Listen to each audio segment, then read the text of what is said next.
ले चल मेरी आत्मा को तू, कैसा कठिन रास्ते हैं।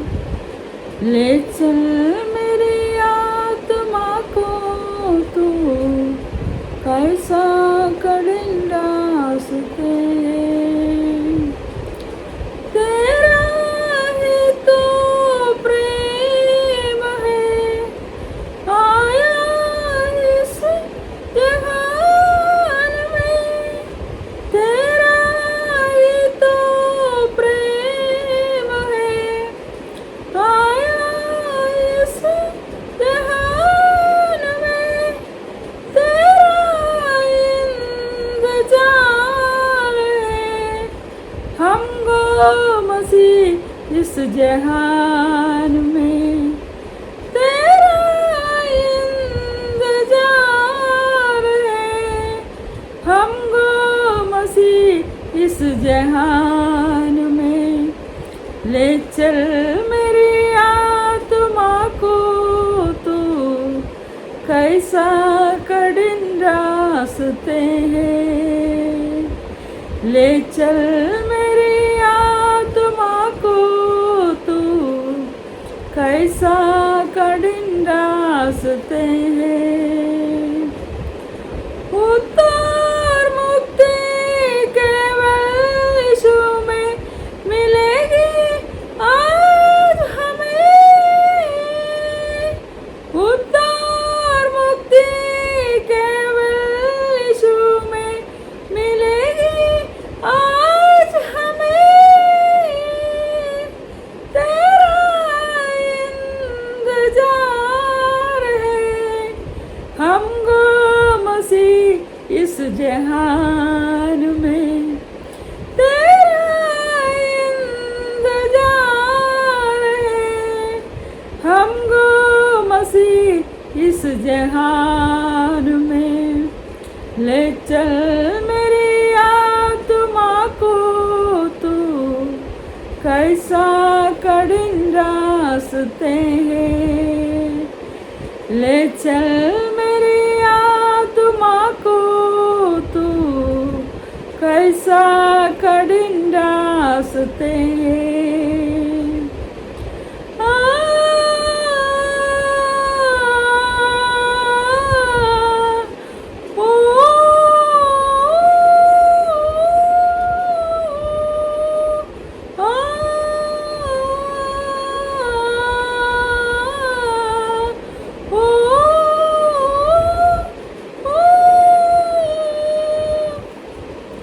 Praise the Lord.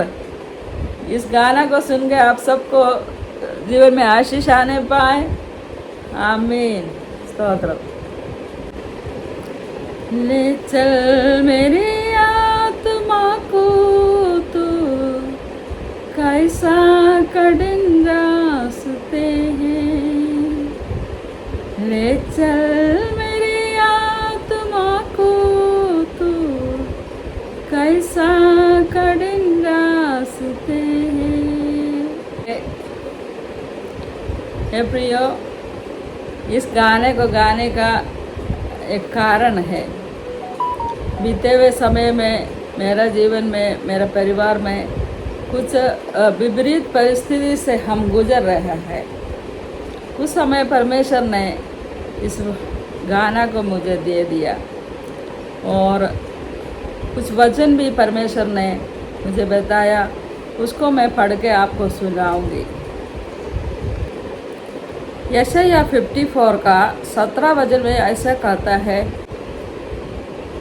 जितने हथियार तेरी हानि के लिए बनाए जाए उनमें से कोई सफल ना होगा, और जितने लोग मुद्दई होकर तुझ पर नालिश करे उन सबों से तू जीत जाएगा। यहोवा के दासों का यही भाग होगा और वे मेरे ही कारण धर्मी ठहरेंगे। यहोवा की यही वाणी है।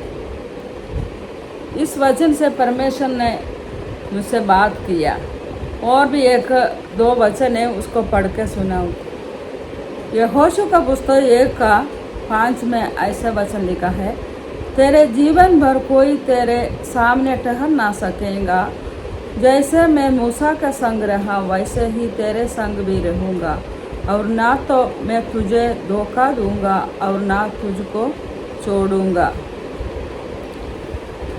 और ढाढ़स बांधो, हिम्मत बांधो।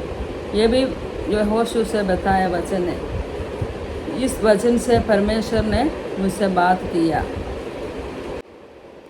यशायाह 43 का 2 में ऐसा कहता है, जब तू जल में होकर जाए मैं तेरे संग संग रहूँगा, और जब तू नदियों में होकर चले तब वे तुझे ना डुबा सकेगी। जब तू आग में चले तब तुझे आंच ना लगेगी, और उसकी लौ तुझे ना जला सकेगी। ये तीनों वचन से परमेश्वर ने मुझसे बात किया, और ये गाना से भी बात किया।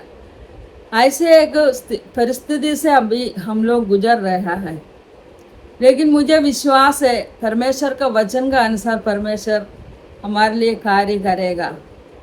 और प्रियो मैं ये कहना चाहती हूँ, कुछ बात हमारे जीवन में भी घटता है।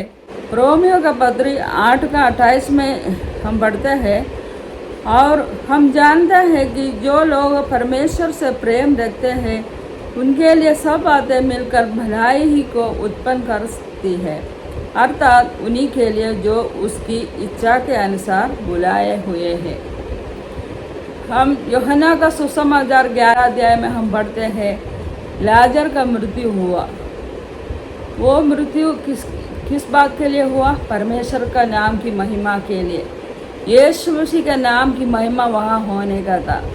वैसे ही हमारा जीवन में भी कुछ ऐसे परिस्थिति आ जाता है, वो परमेश्वर का नाम का महिमा के लिए है। मैं जानती हूँ ये वचन का अनुसार जो बात अभी हम लोग गुजर रहा है किस बात से, और अभी हम प्रकट रूप से अभी नहीं बोल पाएंगे।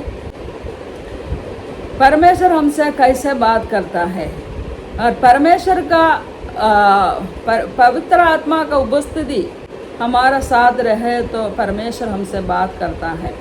और वचन हमारा हृदय का पट्टी में लिख के रखना पड़ता है, तब परमेश्वर हमसे बात करेगा।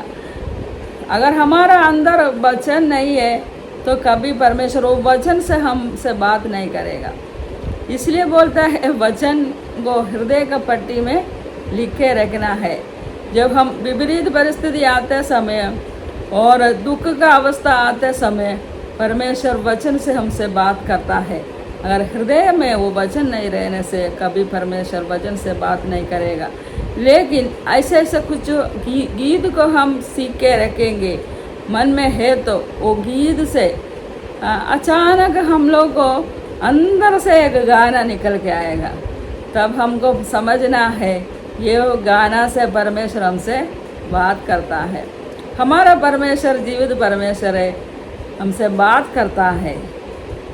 तो आप सबको किसी का जीवन में ऐसा अनुभव हो तो आप कमेंट में उस बात को लिख लीजिए। एक गवाही के रूप में दूसरे लोग भी सुनेंगे और हमारे लिए एक आशीष का कारण होगा। ठीक है, ये गाना आप लोग सुन लीजिएगा और कैसा लगा करके आप लोग बताइएगा। जो परिस्थिति अभी हमारा जीवन में चल रहा है वो बाद में परमेश्वर का महिमा के लिए मैं अपना गवाही बोलूँगी। ओके, प्रेज़ द लॉर्ड, आमीन।